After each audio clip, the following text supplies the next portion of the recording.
nga ng Barreto family ang huling lamay o burol ng kanilang Mami Inday Barreto. Ito nga ang huling pagkakataon na masisilayan nila ang kanilang mami dahil bukas na bukas din ay dadalihin na ito sa huling hantungan. Ito nga ang mga huling kaganapan sa huling lamay ni Mami Inday. Siya nga ay nakaburol sa The Chapels at the Heritage Park. Ito ay located sa BGC. Ang tunay na pangalan nga ni Mami Inday ay Estrella Inday Barreto. Panoorin at kung hindi pa nakasubscribe, don't forget to click subscribe and hit the notification bell to keep you updated.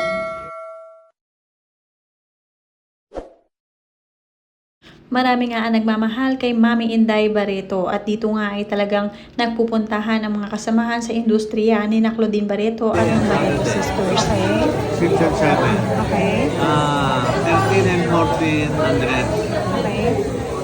Either you want 6 or 7 or 13 and 14. Pag third week naman ang friend, unan mo na lang.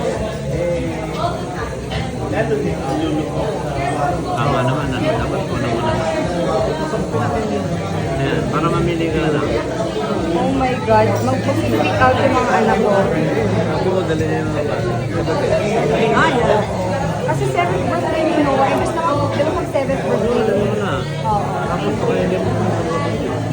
Imbes na, ano na lang sa banda.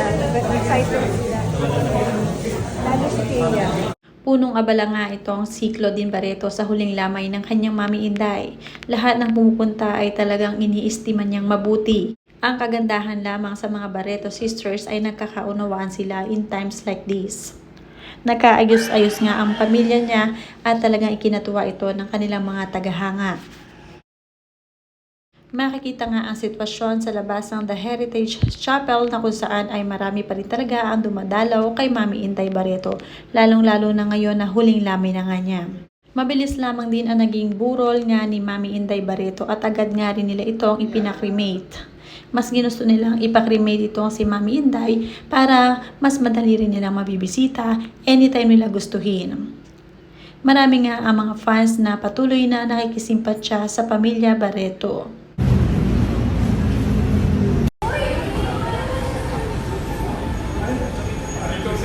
Ito naman ang sitwasyon noong time na ililibing na itong si Mami Inday Barreto. Ipinakremate muna ng pamilya at ito ay dinala na rin sa kanyang huling hantungan. Hawak-hawak at buhat-buhat siya ng kanyang anak na si JJ Barreto. Mahal na mahal nga ni JJ Barreto ang kanyang mami. Ganon din ang kanyang bunsong kapatid na si Claudine Barreto, kaya naman sila ay magkaagapay na magkapatid. Mula kay Jose Lacuna, condolences po Barreto family. May your Mami Inday Barreto rest in peace in of our heavenly kingdom of the Lord God, Panginoong Diyos. Mula naman kay Christian Season, RIP Inday Barreto. Please regards to me in my fans, Barbie Sue, as sunshine in your heaven. Mula naman kay Raul Asedera, the pray you rest in peace, condolences to the family Barreto.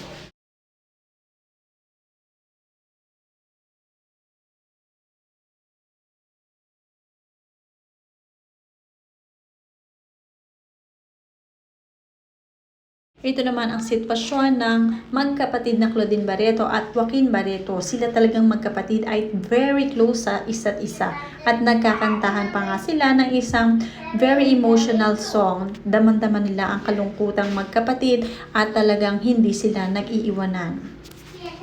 Condolence to the family Barreto. May your Mami Inday rest in peace. May her soul rest in peace. Ang mga fans ay talagang hindi nauubos ang nakikisimpatya sa buong Barreto family. Mahal na mahal nila si Mami Inday, especially itong si Claudine Barreto na sinasabing pinakamabait daw sa magkakapatid at naiipit lamang sa awayang Lagreta at Marjorie Barreto. Pero makikita naman nga sa mga lamay na si Claudine Barreto ay napaka-neutral. Okay sila ng kanyang ate Lagreta at okay din sila ng kanyang ate Marjorie. Yeah, I should call Kuya Mickey and Tita Amor, and I'll tell them to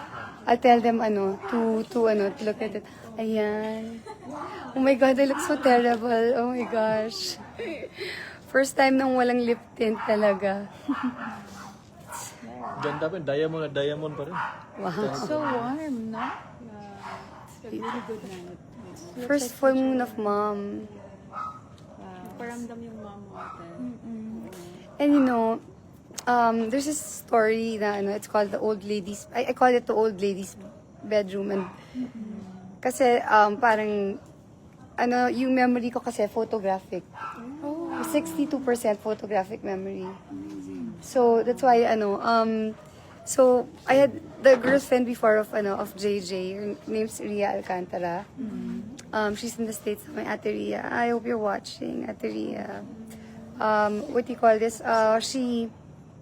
She would read to me yung book na yun. Tapos I was looking for it. But it's called, and my friend's daughter found it. It's called, the Goblin. And so, nung nahanap namin yun, yung book na yun, bumili talaga ako ng 10. 10 talaga. Kasi inubos ko kung ano yung nakita ko sa fully book. Kinuha ko talaga. The Princess and the Goblin. Yeah. That's a nice And then the start pal talaga is parang the Princess Irene was about 8 years old when my story begins. And this is how it began. One very wet day, parang when the mountain was covered with mist, which was gathering parang snowflakes up at the parang mountain top, ganyan. The Princess Irene parang was so sad in her room, parang ganyan. Memorize ko pa, pero ngayon hindi ko na maisip, hindi ko magana utak ko. Pero grabe memorize ko. Grabe. Magaling ka pala mag-storytell. 8. Wow! Grabe, 8? Yeah. Even, the smell of like a place or something, I remember. You remember it? Yeah. Even kung ano suot ko, kung anong... you like that? I like that, tita. Sabi. At 3 years old, 2 songs na kaya ko buo. Wow! Na yung Wow. love you guys, lahat sa inyo, maraming salamat sa lahat ng nagdasal, lahat ng supporta ninyong lahat, ng Cladinians, mga palanggas, even sa lahat sa buong pamilya namin, maraming salamat po sa inyong lahat. And I love you guys. Walang voice, pero I just wanted to say thank you and hello.